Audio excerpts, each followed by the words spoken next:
મળતા સમાચાર મુજબ અમરેલી જિલ્લામાં 5 સિંહ અને 3 સિંહ બાળના ભેદી રોગથી મોત થયા છે. ફરીથી 2018માં જે સિંહો સીડીવી અને બબેસિયાથી જે મર્યા હતા એ વાતનું પુનરાવર્તન થઈ રહ્યું હોય એવું લાગી રહ્યું છે. છેલ્લા કેટલાય સમયથી વન વિભાગ સિંહોમાં ડીવોર્મિંગ કરતું નથી.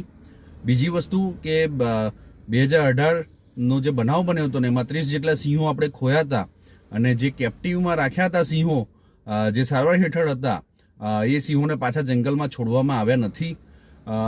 અને અત્યારે જે પ્રમાણે પરિસ્થિતિ ઊભી થઈ છે તો 2018ની જે ઘટનાથી વન વિભાગે સંજ્ઞાન લીધું નથી અને અત્યારે હાલમાં ખૂબ જ ગંભીર જે સમાચાર આવી રહ્યા છે અને ખૂબ જ ગંભીર પરિસ્થિતિ જે ઊભી થવા જઈ રહી છે તો વન વિભાગ તાત્કાલિક આ બાબતમાં પગલાં લે.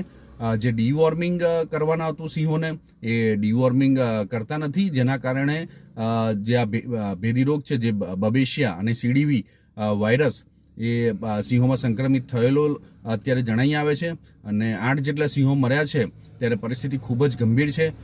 વન વિભાગે બીજા જે કાર્યો છે કે ભાઈ જંગલની જમીનો આપવી, કોઈને માલધારીને પુનર્વસન કરાવવું, આ જે બધી બાબતો છે એ બાજુ પર રાખી અને સીધા સિંહો માટે કામ લાગવું જોઈએ.